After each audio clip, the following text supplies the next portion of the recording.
मोदी जी को जय श्री राम।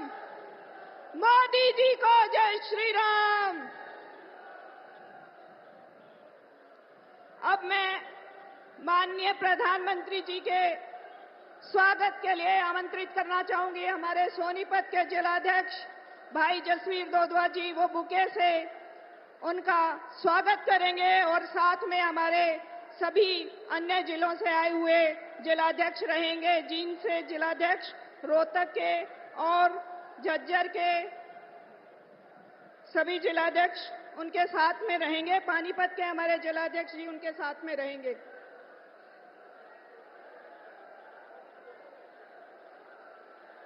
भाई जसवीर जी बुके के साथ माननीय प्रधानमंत्री जी का स्वागत करेंगे। सभी पांचों जिला के जिलाध्यक्ष उनके साथ में रहेंगे जी।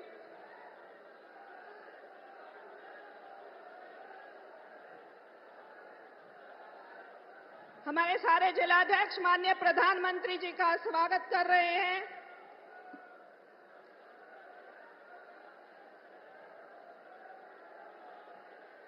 अब इसके बाद मैं आमंत्रित करना चाहूंगी हमारे माननीय मुख्यमंत्री श्री नायब सैनी जी। वो विजय की प्रतीक गदा देकर माननीय प्रधानमंत्री जी का स्वागत करेंगे। उनको विजय की पताका हाथ में ठहराएंगे। माननीय मुख्यमंत्री जी गदा भेंट कर रहे हैं हमारे माननीय प्रधानमंत्री जी को।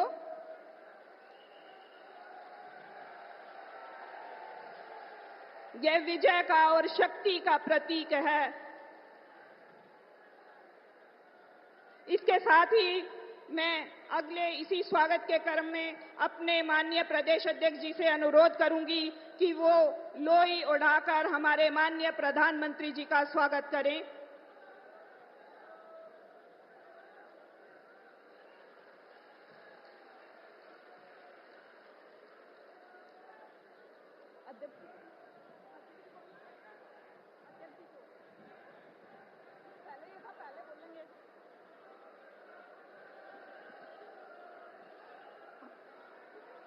अब मैं आमंत्रित करना चाहूंगी हमारे नायाब हरियाणा के नायाब मुख्यमंत्री आदरणीय भाई श्री नायब सिंह सैनी जी को। वो आए और शब्दों के माध्यम से हमारे माननीय यशस्वी प्रधानमंत्री श्री नरेंद्र मोदी जी का स्वागत करें, अपना संबोधन दें। धन्यवाद।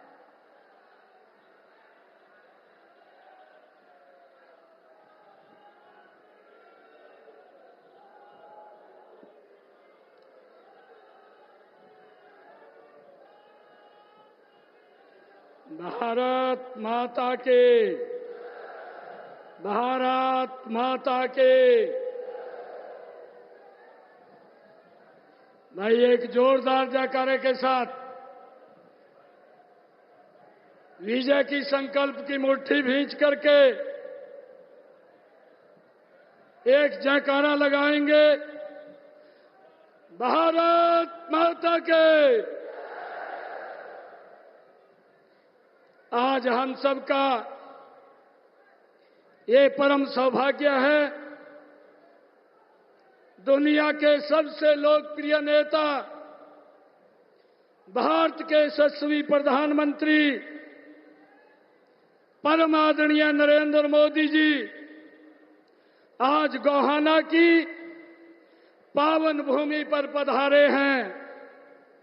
माननीय प्रधानमंत्री जी, हरियाणा आपको अपना मानता है। आप हरियाणा के इस 2 करोड़ 80 लाख लोगों के परिवार के सदस्य हैं, मार्गदर्शक भी हैं और मुखिया भी हैं। प्रधानमंत्री जी, मेरा सौभाग्य है कि आप मुझे एक बार फिर गोहाना की इस धरती से आपका स्वागत करने का अवसर मिल रहा है।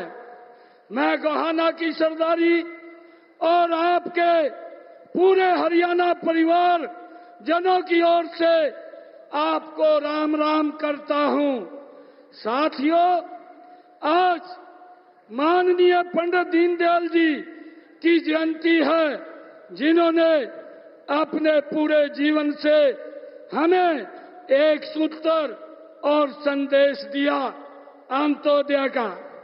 माननीय प्रधानमंत्री जी, पिछले 10 सालों से हरियाणा में भारतीय जनता पार्टी की सरकार उसी अंत्योदय के सिद्धांत को लेकर के चल रही है और हमने केवल अंतिम व्यक्ति तक पहुंचने की कोशिश ही नहीं की, बल्कि हमने तो शुरुआत ही अंतिम व्यक्ति से की है। माननीय प्रधानमंत्री जी, पिछले 10 सालों में हरियाणा के हर वर्ग का, हर व्यक्ति का जो विकास हुआ है वह डबल इंजन की सरकार के कारण हुआ है। और डबल इंजन की ताकत क्या होती है, हरियाणा आज अच्छी तरह से जानता है। माननीय प्रधानमंत्री जी, आपने महिलाओं को उज्ज्वला गैस कनेक्शन दिया, हमने अपनी बहनों को 500 रुपए में गैस सिलेंडर देने की भाइयों संकल्प लिया है। आपने आयुष्मान भारत से गरीबों का मुफ्त इलाज दिया, हमने हर जिला में एक मेडिकल कॉलेज और हर जिला अस्पताल को 200 बेड करने का काम किया है। माननीय प्रधानमंत्री जी, आपने हर गरीब के जनधन खाते खुलवाए, हमने उन्हीं जनधन खातों में सीधे बुजुर्गों की पेंशन भेजना शुरू कर दिया है। आपने किसान सम्मान निधि दी ताकि वह अपनी फसल की बुआई और कटाई कर सके, और हमने किसान की हर एक फसल के हर दाने को एमएसपी पर खरीदने का आपके आशीर्वाद से फैसला लिया है। माननीय प्रधानमंत्री जी, आपने हरियाणा को सड़कें दी, नेशनल हाईवे दिए, हमने उन्हीं सड़कों पर गरीब को सफर करने के लिए 1000 किलोमीटर मुफ्त यात्रा का पास दिया है।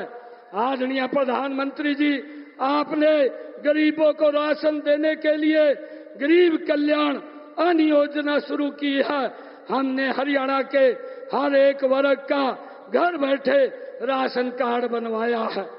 आदरणीय प्रधानमंत्री जी, आपने बेटी बचाओ बेटी पढ़ाओ का संकल्प लिया, हमने हरियाणा में बेटियों की सुरक्षा के लिए पूरे हरियाणा में 31 नए महिला थाने खोले, और जो पहले मात्र 2 हुआ करते थे। और बेटियों को पढ़ाने के लिए हमने हर 20 किलोमीटर पर एक राजकीय कन्या महाविद्यालय का निर्माण करवाया। आपने खेलो इंडिया की शुरुआत की और हरियाणा देश के लिए मेडल लाया। माननीय प्रधानमंत्री जी, यह सब डबल इंजन की ताकत का कमाल है, यह कमल की सरकार का कमाल है जो हरियाणा के लोगों के आशीर्वाद से बनी है। माननीय प्रधानमंत्री जी, पिछले 10 वर्षों में बीजेपी की सरकार ने हरियाणा को क्षेत्रवाद, भाई भतीजावाद और भ्रष्टाचार से बाहर निकाला है। माननीय प्रधानमंत्री जी, आपके नेतृत्व में अब तीसरी पारी के संकल्प को लेकर के 20 संकल्प हमने लिए हैं, जिनमें बहनों को 2100 रुपए महीना से लेकर हर अग्निवीर को वापस आने पर सरकारी नौकरी देने का संकल्प हमारी ने लिया है। माननीय प्रधानमंत्री जी, आज जहां कांग्रेस के प्रत्याशी युवाओं के सपनों और भविष्य की नीलामी कर अपना घर भरने की बात कर रहे हैं और खुलेआम पर्ची खर्ची से नौकरी देने की का प्रचार कर रहे हैं, वहीं हमने संकल्प लिया है। माननीय प्रधानमंत्री जी, पिछले 10 वर्षों में आपके दिशा निर्देश में हमारी सरकार ने 1 लाख 45,000 नौकरियां बिना पर्ची घर की से हरियाणा में देने का काम हमारी सरकार ने किया है। माननीय प्रधानमंत्री जी, इसी तरह आने वाले समय में भी हमने 2 लाख युवाओं को बिना पर्ची और खर्ची के रोजगार देने का निर्णय ये हमारी सरकार ने लिया है। आदरणीय प्रधानमंत्री जी, मुझे ये गर्व है आज आप लोग यहाँ पर हम सब का मार्गदर्शन करने के लिए आए हैं। आज मैं आपके सामने हरियाणा के अपने युवाओं को विश्वास दिलाता हूँ कि नौकरी देने का हमारा पहला और अंतिम पैमाना बिना पर्ची एवं बिना खर्चे ही रहेगा। माननीय प्रधानमंत्री जी, हरियाणा में कांग्रेस अब केवल पार्टी नहीं दुकान हो गई है और हरियाणा ने मन बना लिया है कि कांग्रेस की झूठ और भ्रष्टाचार की दुकान नहीं चलने देंगे। माननीय प्रधानमंत्री जी, आज ऐसा कोई क्षेत्र नहीं है जिसमें हरियाणा का नाम न हो।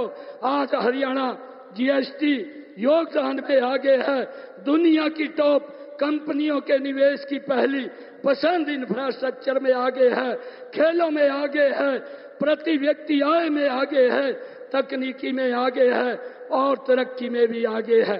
माननीय प्रधानमंत्री जी, आपको 2 करोड़ 80 लाख लोगों के अपने इस हरियाणा परिवार की ओर से ये भरोसा देता हूँ, जिस तरह हरियाणा 10 सालों से आपके साथ कदम से कदम मिलाकर चल रहा है और आगे डबल इंजन की ताकत से और गति से, तीव्र गति से ये दौड़ता रहेगा। तीसरी बार फिर से भारतीय जनता पार्टी की सरकार बनाकर हरियाणा आपके साथ कदम से कदम मिला करके चलता रहेगा। आदरणीय प्रधानमंत्री जी, मुझे ये बताते हुए कि किसानों को लूटने वाली देश में अगर कोई एक पार्टी है तो वो कांग्रेस है। हरियाणा का किसान तो कांग्रेस द्वारा किसानों की जमीन तक लूट का गुआ है। चुनाव आने पर किसान हितैषी बनने का ढोंग करने वाले कांग्रेस पार्टी और बापू बेटे से कुछ सवाल पूछे हुए चुनौती देता हूं कि वे इसका जवाब दें। आज भाजपा ने हरियाणा को सभी 24 फसलें आपके आशीर्वाद से एमएसपी पर खरीदने का भाइयों पहला राज्य देश का ये बना है। कांग्रेस बताए आपके 60-70 सालों में कितने किसानों की फसल आपने एमएसपी पर खरीदी है। आदरणीय प्रधानमंत्री जी, एक बार फिर मैं हरियाणा की इस पावन धरती पर आपका स्वागत करता हूं, अभिनंदन करता हूं। आप हमारा उत्साह बढ़ाने आए हैं। मैं आपका बहुत बहुत धन्यवाद करता हूं। इन्हीं शब्दों के साथ जय हिंद, जय भारत, जय भारत मां।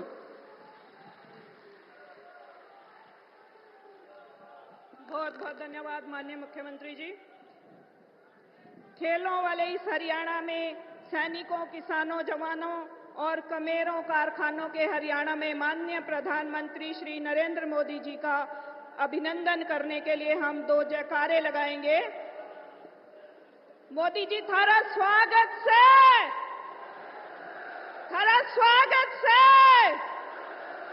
हरियाणा के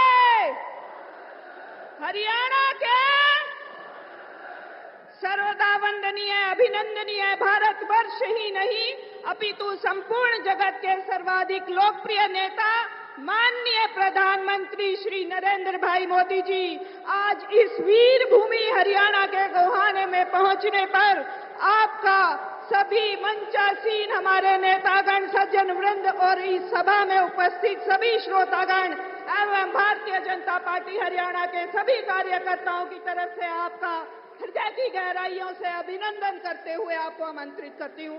धन्यवाद। भारत माता की, भारत माता की, भारत माता की। सारे बुजुर्गों ने, भाई बहनों ने,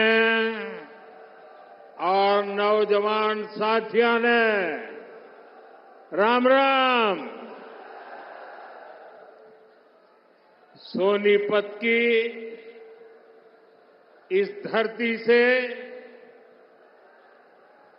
मैं देश के महान सपूत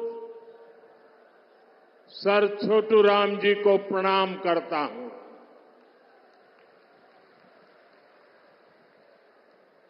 सर छोटू राम जी का जीवन किसानों और वंचितों के लिए समर्पित रहा। हरियाणा की लोक कला को समृद्ध करने वाले बाबा लक्ष्मी चंद जी को भी मैं नमन करता हूं। आज 25 सितंबर है। हमारे पथ प्रदर्शक पंडित दीनदयाल उपाध्याय जी की जन्म जयंती भी है। अंत्योदय और गरीबों की सेवा के लिए पंडित दीनदयाल उपाध्याय जी ने जो रास्ता दिखाया, वो प्रत्येक भाजपा कार्यकर्ता के लिए संकल्प पथ की तरह है। उनकी प्रेरणा से भाजपा भारत को विकास की नई ऊंचाई पर ले जा रही है, गरीबों का उत्थान कर रही है। मैं श्रद्धेय दीनदयाल जी को श्रद्धापूर्वक नमन करता हूं। साथियों, जैसे जैसे वोटिंग का दिन पास आ रहा है, वैसे वैसे कांग्रेस पस्त पड़ती जा रही है।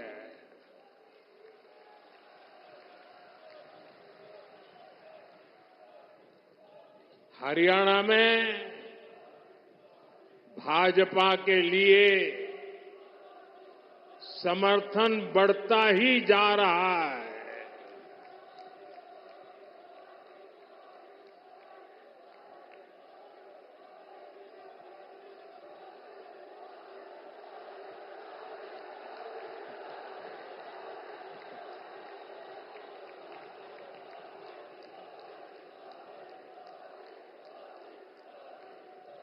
आपका ये प्यार, ये अपनापन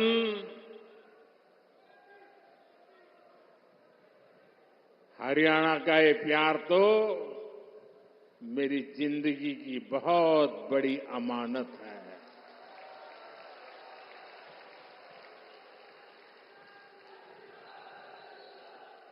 मैं बड़े गर्व के साथ कहता हूं, मैं जो कुछ भी हूं उसमें हरियाणा का भी बहुत बड़ा योगदान है।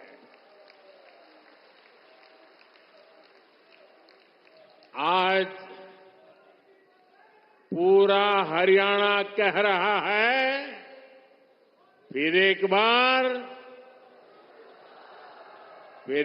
बार भाजपा सरकार, फिर एक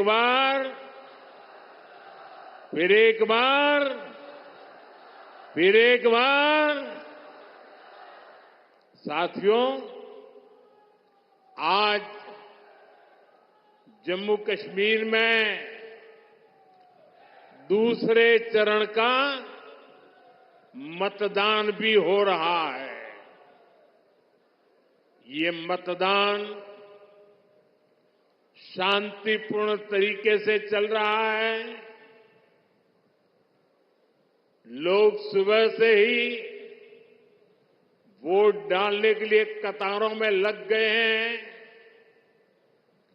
पहले चरण में जिस तरह जम्मू कश्मीर में वोटिंग का रिकॉर्ड टूटा,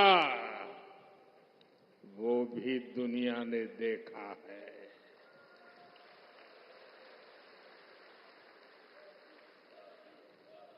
मैं जम्मू कश्मीर के लोगों की सराहना करूंगा, उन्हें बधाई दूंगा कि वो लोकतंत्र के इस पर्व में उतने उत्साह से हिस्सा ले रहे हैं। साथियों, भाजपा सरकार में हरियाणा आज खेती और उद्योग दोनों मामलों में देश के टॉप राज्यों में अपनी जगह बना रहा है।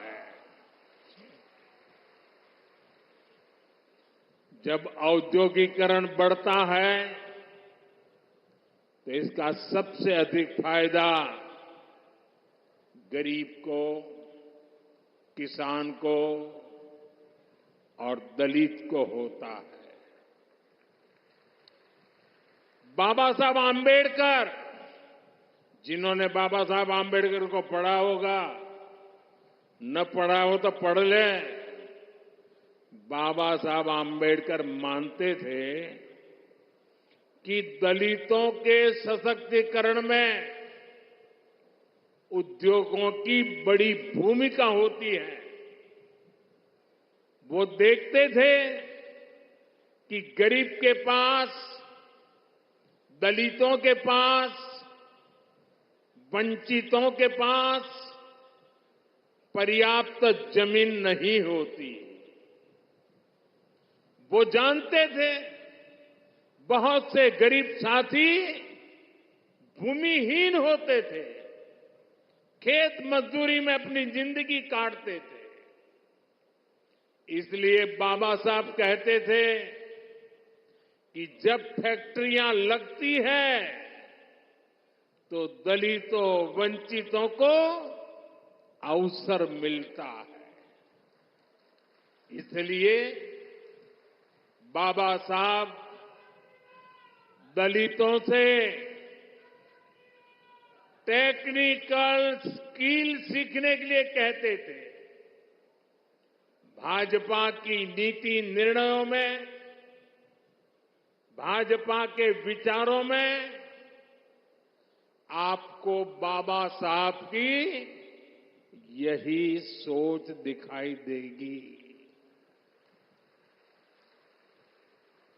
दलित और वंचित समाज को उद्योगों में अवसर देकर ही सच्चा सशक्तिकरण संभव है। साथियों, आज हमारे भारत में एक और चुनौती है जिस पर सिर्फ और सिर्फ भाजपा ही बात करती है। हमारे देश में खेत का साइज भी लगातार कम हो रहा है। जैसे जैसे परिवार बढ़ता है, जमीन के टुकड़े होते हैं, जमीन बढ़ जाती है। धीरे धीरे एक छोटा टुकड़ा बच्चों के नसीब आता है। आबादी बढ़ रही है, लेकिन खेत छोटा हो रहा है। ऐसे में खेती से जुड़े सभी अर्थशास्त्री भी मानते हैं कि गांव में खेती के साथ साथ कमाई के दूसरे जरिए भी होने चाहिए। अकेली खेती पे गुजारा पूरे परिवार के लिए, और इसलिए हर मां बाप चाहता है कि एक बेटा खेती करेगा, दूसरा शहर में जाके काम करेगा। और इसलिए जब उद्योगों का विस्तार होता है तो उससे किसानों का जीवन भी बेहतर होता है। इससे किसान परिवार के बच्चों को भी अच्छी नौकरियां मिलती हैं, अच्छे अवसर मिलते हैं और इसलिए साथियों, भाजपा खेती को भी बढ़ावा देती है, व्यापार कारोबार को भी बढ़ावा देती है। भाइयों और बहनों, कल रात को ही मैं अमेरिका से लौटा हूं। अमेरिका में मेरी मुलाकात दुनिया के बड़े बड़े नेताओं से, बड़ी बड़ी कंपनियां चलाने वालों से हुई। जिन कंपनियों के सीईओ से मैं मिला, एक एक कंपनी लाखों करोड़ रुपए के कारोबार कम करती है। मैंने उन्हें भारत के नौजवानों के टैलेंट के बारे में बताया। साथियों, पिछले 10 साल में पूरी दुनिया में भारत पर भरोसा बढ़ा है। और मैं हरियाणा के लोगों को एक बात तो जरूर बताऊंगा। कल जब मैं न्यूयॉर्क गया परसों, तो वहां स्वागत के लिए बहुत बड़ी मात्रा में भारतीय समुदाय था। लेकिन सबसे बड़ी बात वो थी कि वहां पर पूरा हरियाणा खड़ा कर दिया गया था। अमेरिका में पली बड़ी हमारी हरियाणा की बेटी और उसके साथ और 5-7 बहनें, हरियाणा के हमारे साथी, उन्होंने हरियाणा का जो अभी नृत्य आप यहां देख रहे थे ना, वैसा नृत्य न्यूयॉर्क में करके स्वागत कर रहे थे। यानी हरियाणा खड़ा कर दिया था उन्होंने। साथियों, आज एक बात का विश्वास हुआ है कि अब भारत करप्शन, परिवारवाद से मुक्त होकर तरक्की कर रहा है। दुनिया को लगता है कि आने वाले समय में कोई देश सबसे तेज आगे बढ़ेगा तो वो देश है भारत।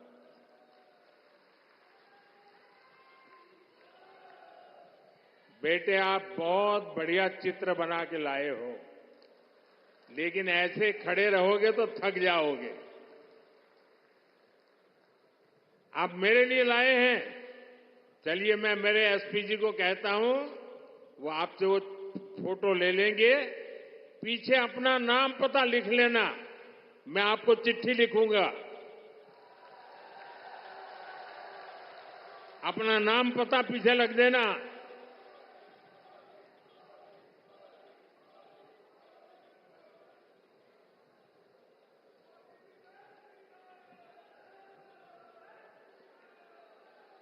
इतना बढ़िया चित्र बनाया है इस बेटे ने।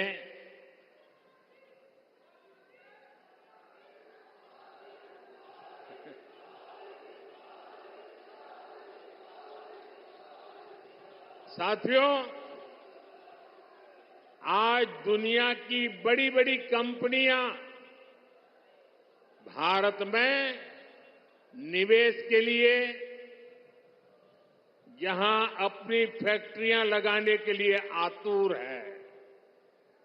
आप सोचिए, जब इतनी बड़ी कंपनियां भारत में निवेश करेगी तो इसका बहुत अधिक फायदा मेरे हरियाणा को होगा, यहां के नौजवानों को होगा,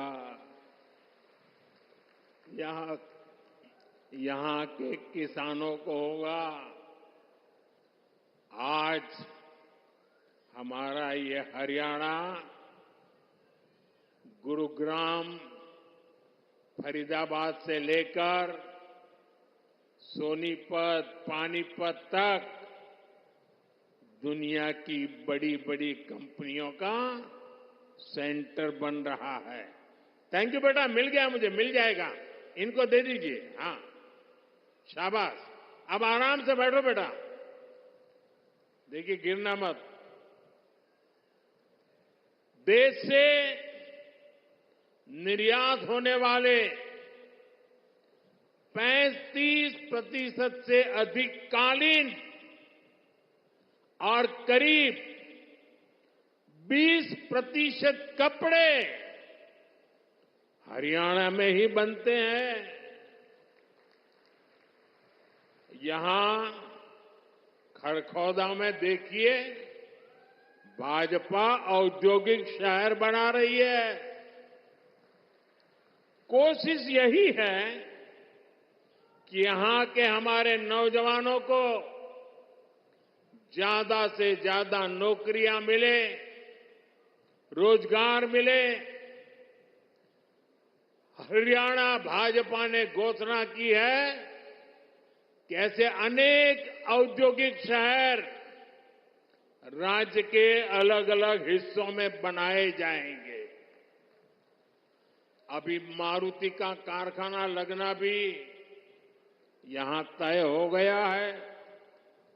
आने वाले समय में ऐसे कई बड़े बड़े कारखाने यहां लगने वाले हैं। साथियों, मेक इन इंडिया के 10 सालों ने भी इसमें बड़ी भूमिका निभाई है।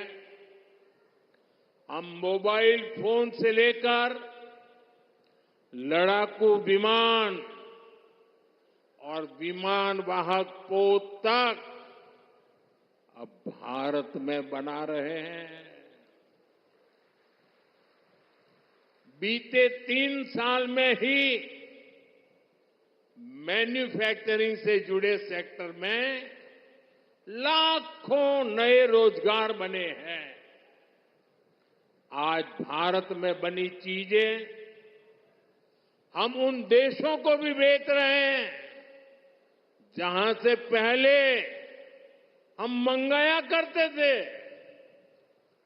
अब आप देखिए, भारत में बनी सुजुकी गाड़ियां, मूलतः वो कंपनी जापान की है। सुजुकी कंपनी गाड़ी अब यहां बनाती है और जापान वाले भारत से वो गाड़ी मंगवा करते खरीदते हैं। और ये कमाल कहां होता है मालूम है? ये कमाल कहां होता है मालूम है? ये कमाल मेरी हरियाणा की धरती से होता है। हरियाणा की धरती से बने उत्पाद आज दुनिया के बाजारों में पहुंच रहे हैं। यही है नए भारत की ताकत। साथियों, अब जब दुनिया भर से लोग भारत में फैक्ट्री लगाना चाहते हैं, नई कंपनियां खोलने आना चाहते हैं, तो आप खुद सोचिए हरियाणा में यहां कैसी सरकार होनी चाहिए। हरियाणा में उद्योगों को बढ़ावा देने वाली भाजपा सरकार जरूरी है। हरियाणा में नौकरियों को बढ़ावा देने वाली भाजपा सरकार जरूरी है। क्योंकि आप भी जानते हैं, जहां भी केंद्र सरकार आई और कांग्रेस को मौका मिला, जहां जहां कांग्रेस ने पैर रखा, एक काम पक्का, करप्शन, करप्शन, करप्शन, भ्रष्टाचार, भ्रष्टाचार, भ्रष्टाचार, भाई भतीजावाद, भाई भतीजावाद, भाई भतीजावाद। भारत के सरकारी सिस्टम में भ्रष्टाचार को पैदा करने वाली, पालना पोसने वाली, हमारे देश में भ्रष्टाचार की कोई जन्मदात्री है तो कांग्रेस पार्टी है। कांग्रेस का शाही परिवार देश का सबसे भ्रष्ट परिवार है। और जब हाईकमान भ्रष्टाचारी है तो नीचे फिर लूट का खुला लाइसेंस मिल ही जाता है। याद कीजिए, 10 साल पहले जब यहां कांग्रेस की सरकार थी, तब क्या होता था? आज जो नए वोटर है ना, 18 साल 20 साल के, उन्हें तो पता तक नहीं होगा कि 10 साल पहले हरियाणा को कैसे लूटा गया था। तब हरियाणा में किसानों की जमीन को जम करके लूटा गया। कांग्रेस ने हरियाणा को दलालों और दामादों के हवाले कर दिया था।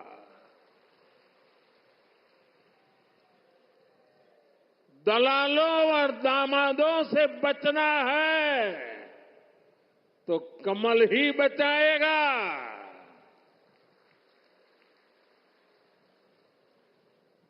किस किस कांग्रेस नेता पर आरोप लगे हैं, ये आप अच्छे से जानते हैं।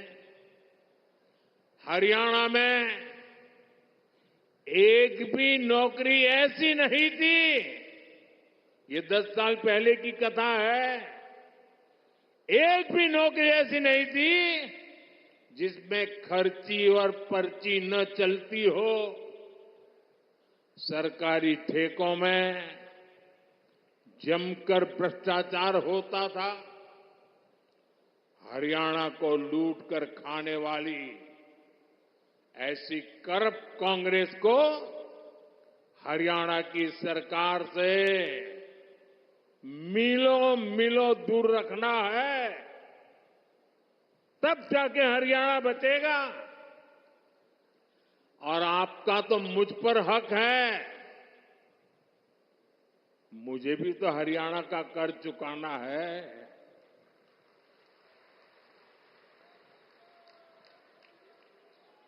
और मुझे खुशी है कि हरियाणा के लोग इतने समझदार हैं कि वो राज्य और केंद्र की ताकत क्या होती है, ये जितना हरियाणा के लोग समझते हैं ना, हिंदुस्तान में और कोई उतना नहीं समझता है जितना हरियाणा वाले समझते हैं।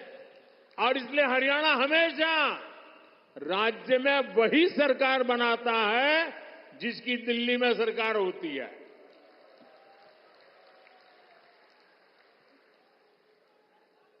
हरियाणा के लोगों की इसकी बराबर समझ है। साथियों, जैसी स्थिति यहां कांग्रेस ने उस समय बनाई थी, आज कर्नाटका में उनकी सरकार है। जरा देखिए, अभी तो 2 साल हुए हैं, क्या हाल करके रखा है। वहां कांग्रेस के मुख्यमंत्री, उन पर जमीन घोटाले के आरोप लगे हैं। जब इसकी जांच शुरू हुई तो कर्नाटका के मुख्यमंत्री हाईकोर्ट चले गए। हाईकोर्ट ने भी उनको एक और डंडा मारा। उन्होंने कहा कोई मदद नहीं होगी। और कल ही हाईकोर्ट ने साफ साफ कहा कि जांच के आदेश सही है और जांच होनी चाहिए। अब देखिए,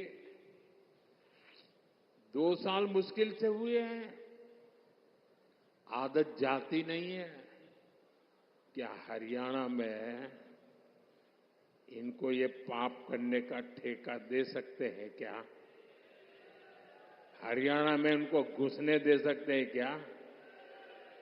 आप ये गलती मत करना। 10 साल बाहर रहे तो सुधर गए होंगे, ये सुधर सकते ही नहीं जी, ये कभी नहीं सुधर सकते।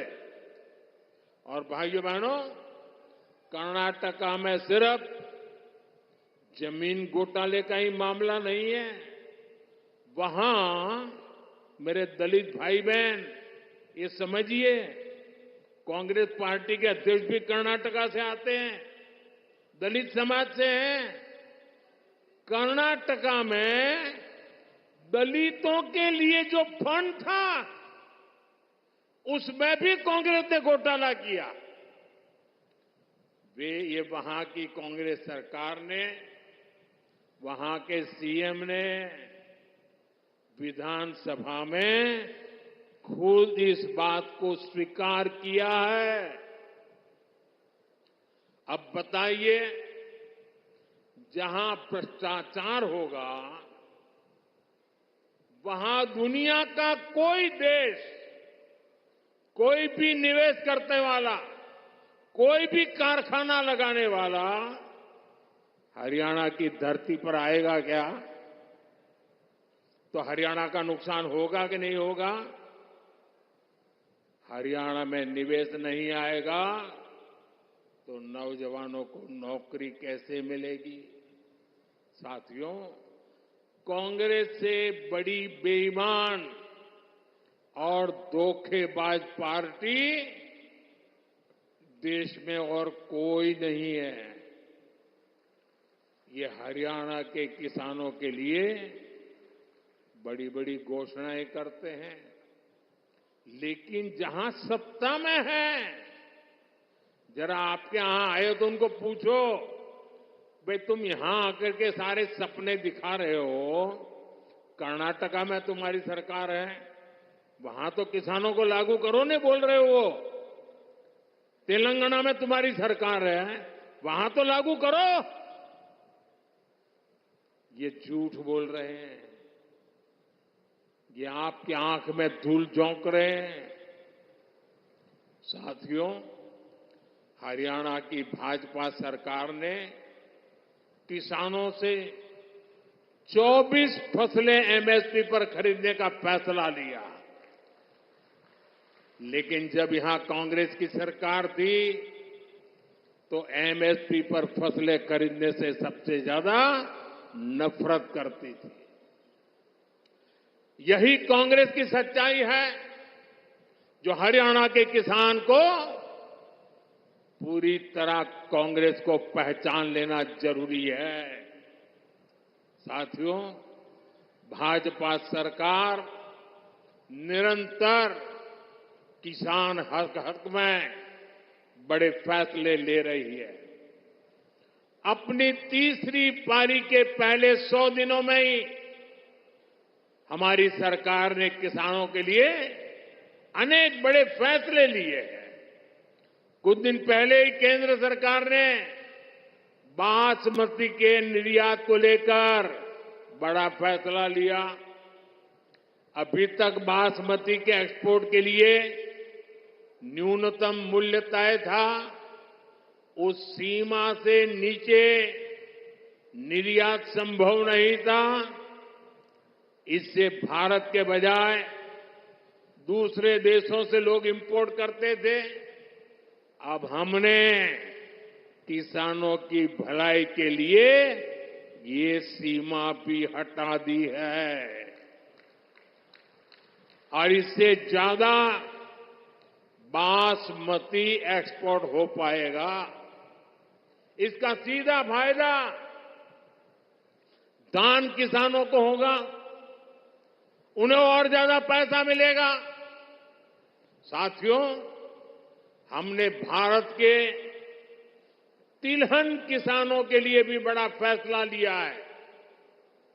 विदेश से आयात होने वाले तेल पर हमने टैक्स बढ़ा दिया है।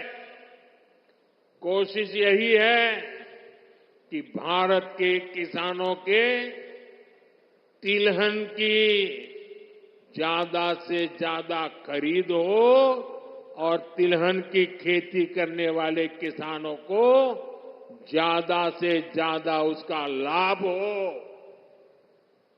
तिलहन किसानों को भी इसका लाभ होगा।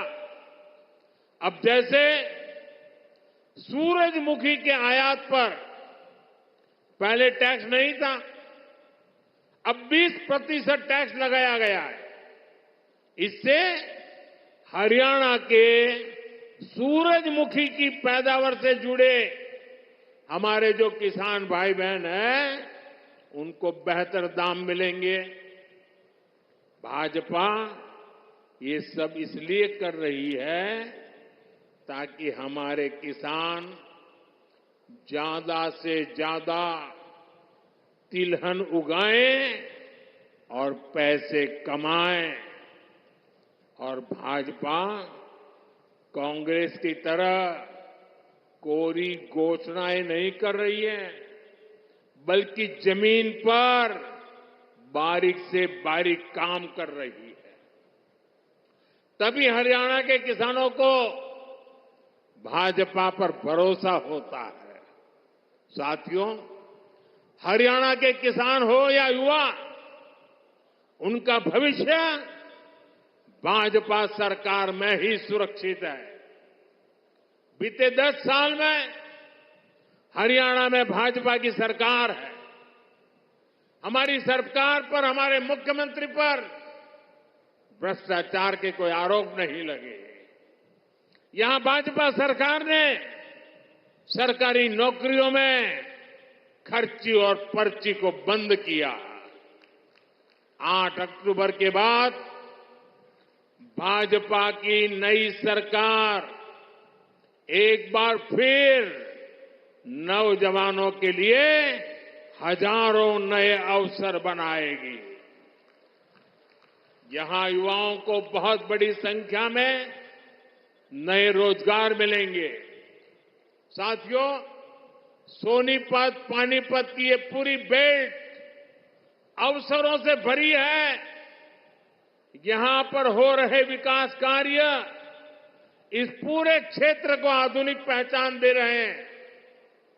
भाजपा सरकार ने सोनीपत तक मेट्रो के विस्तार को स्वीकृति दी है। आज जिस तरह इस क्षेत्र में भाजपा ने नए हाईवे बनवाए हैं, उस मामले में तो एक क्षेत्र सबसे कनेक्टेड इलाकों में से एक बन रहा है। साथियों, हरियाणा भारत की मेडल फैक्ट्री भी है।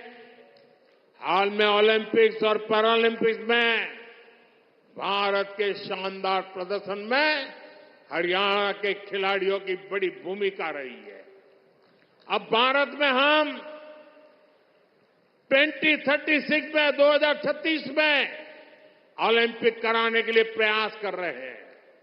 इसका फायदा हरियाणा के नौजवानों को होगा। यहां स्पोर्ट्स का नया इंफ्रास्ट्रक्चर बनेगा। गांव-गांव में नए खिलाड़ियों को अवसर मिलेगा।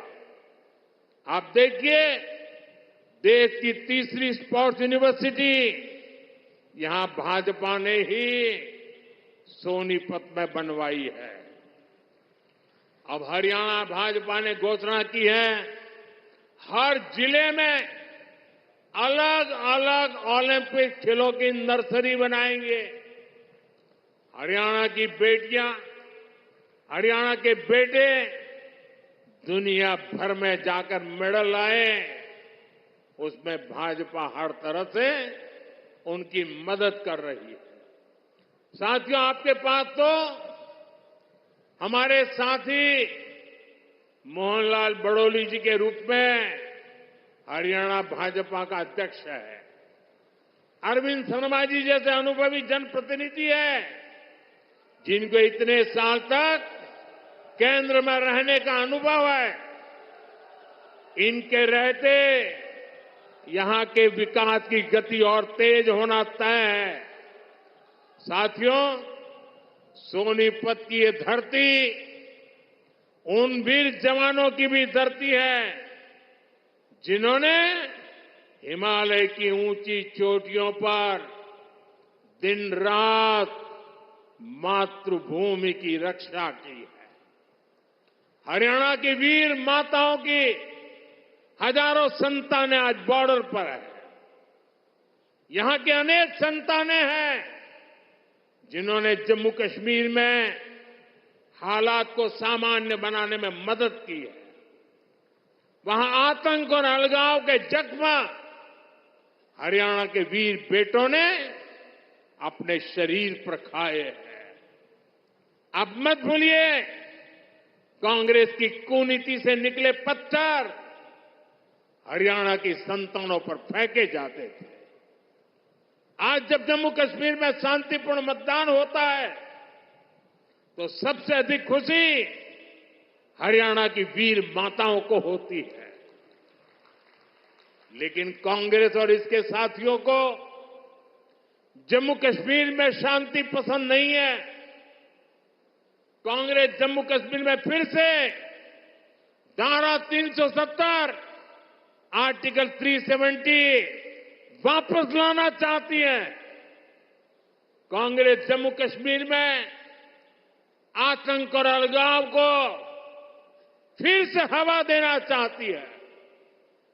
तुष्टीकरण के लिए कांग्रेस देश के दुश्मनों के एजेंडा को भारत में लागू करना चाहती है।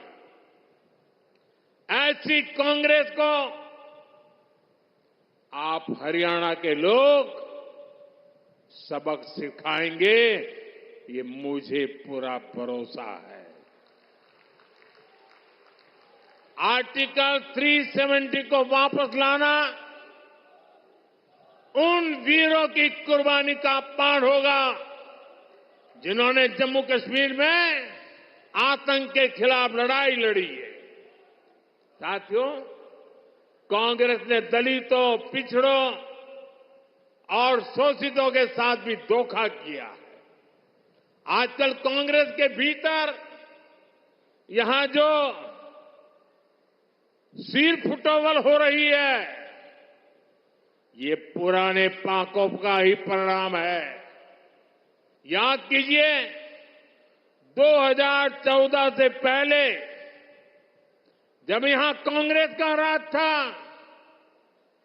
जब हुड्डा जी यहां सीएम हुआ करते थे, तब ऐसा कोई साल नहीं था जब दलितों के साथ अन्याय नहीं होता था।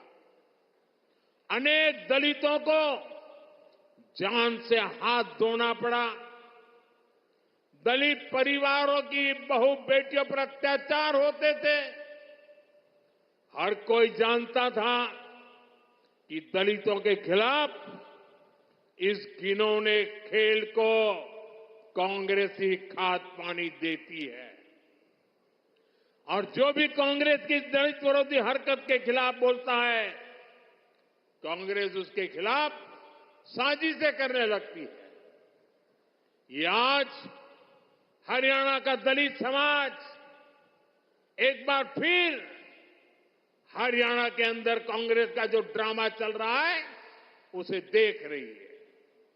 साथियों, कांग्रेस ने हमेशा ही दलित, ओबीसी और आदिवासियों को भागीदारी से वंचित रखा है। ये तो बाबा साहब आंबेडकर थे जिन्होंने दलितों को आरक्षण दिया, वरना ओबीसी की तरह दलितों को भी अपने हक के लिए कांग्रेस की हार का ही इंतजार करना पड़ता। जब जब कांग्रेस सरकार से दूर रही है, तब तब गरीबों को एससी, एसटी, ओबीसी को उनका हक मिला है। और जब जब कांग्रेस सरकार में रही है, उसने दलितों, पिछड़ों का हक छीना है। कांग्रेस के शाही परिवार से जो भी प्रधानमंत्री बना, उसने हमेशा आरक्षण का विरोध किया है।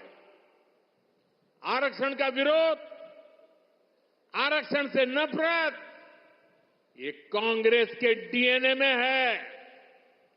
इसलिए आज भी हम देखते हैं कांग्रेस के शाही खानदान की चौथी पीढ़ी भी आरक्षण को हटाने की बात कर रही है। आपको कांग्रेस की आरक्षण विरोधी चालों से सावधान रहना है। साथियों, बीजेपी ने दलित, ओबीसी और आदिवासियों को सही मायने में भागीदारी दी है। वंचित और पिछड़े समाज के हर व्यक्ति को भाजपा ने हमेशा आगे बढ़ाया। यहां हरियाणा में देखिए, हमारे नायब सिंह सैनी जी को भाजपा ने सीएम बनाया। इतने कम समय में ही इन्होंने पूरे हरियाणा के लोगों के दिल में जगह बनाई है। आज यहां लोग कहते हैं कि यो नायब सैनी एक किसान मजदूर का बेटा से, इसके किवाड़ लोगा ताई 24 घंटे खुले रवे से। भाइयों और बहनों, कांग्रेस की सरकारों की एक और पहचान है, कांग्रेस सरकार अस्थिरता के लिए भी जानी जाती है। बीते कुछ सालों में ही जहां जहां इनकी सरकारें बनी, वहां यही दिखने को मिला है। कांग्रेस शासित हर राज्य में उनके मुख्यमंत्री और मंत्री झगड़ों में उलझे हुए हैं। उनको जनता की तकलीफ, उनके दुख दर्द से कोई लेना देना नहीं है। कर्नाटक में उनके सीएम और डिप्टी सीएम आपसी लड़ाई में बिजी हैं।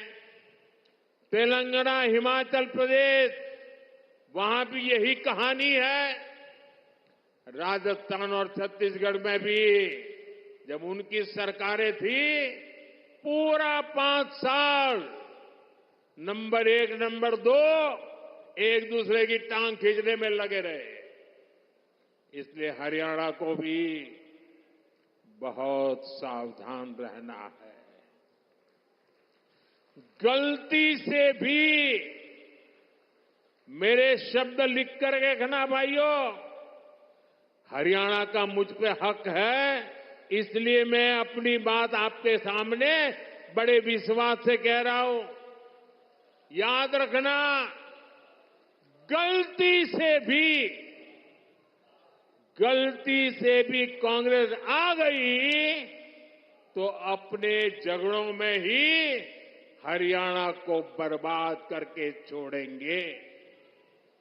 यहां पर कांग्रेस में जिस तरह झगड़े बढ़ रहे हैं, पूरा हरियाणा देख रहा है। कांग्रेस को वोट देना यानी हरियाणा की स्थिरता और विकास को दांव पर लगाना है, बर्बादी के दरवाजे खोलना है। यह स्थिरता हरियाणा में हर काम ठप कर देगी। यहां निवेश और नौकरी दोनों पर असर होगा। इसलिए आपको सिर्फ और सिर्फ कमल के निशान पर बटन दबाना है। साथियों, इस भूमि ने भगत फूल सिंह जैसे महापुरुष देश को दिए हैं, जिन्होंने तब बेटियों की शिक्षा को अपना मिशन बनाया जब बेटियों को पढ़ाना असंभव था। ये मेरा सौभाग्य है कि 2015 में पानीपत से ही मुझे बेटी बचाओ बेटी पढ़ाओ अभियान का शुभारंभ करने का अवसर मिला।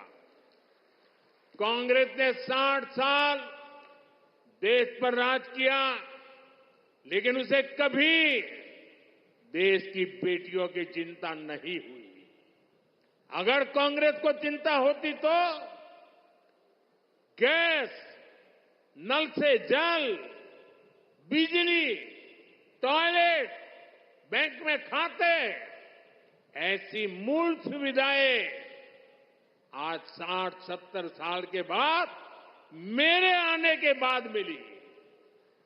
मुझे संतोष है कि बेटी बचाओ बेटी पढ़ाओ से हरियाणा को फायदा हुआ।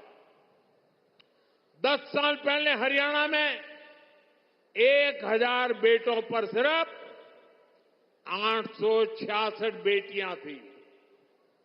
आज ये संख्या बढ़कर 914 हो चुकी है। आज हरियाणा की बेटियां स्पोर्ट्स में दम दिखा रही हैं। आज हरियाणा की बेटियां पुलिस और सेना में दम दिखा रही है। हमें गर्व है कि एनडीए में जो महिला कैडेट्स का जो फर्स्ट बैच था, उसमें हरियाणा की बेटी ने टॉप किया। साथियों, हरियाणा भाजपा नारी शक्ति को और सशक्त करने के लिए आगे बढ़कर काम कर रही है। हरियाणा भाजपा ने लाड़ो लक्ष्मी योजना के तहत हर महीने 2100 रुपये देने का वायदा किया है। गरीब परिवारों को 500 रुपये में गैस सिलेंडर देने की भी योजना जारी रहेगी।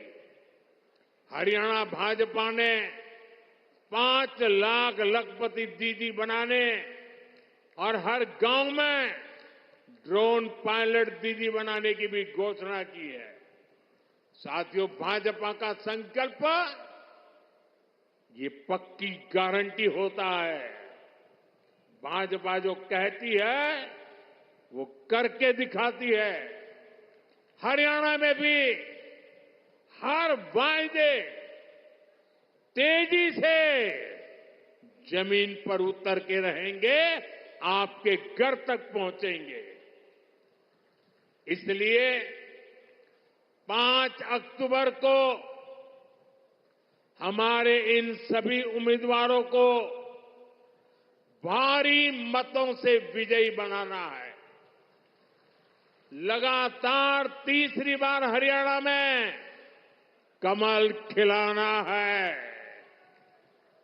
एक बार फिर इतनी बड़ी संख्या में हमें आशीर्वाद देने के लिए आप आए, मैं आपका बहुत बहुत आभारी हूं।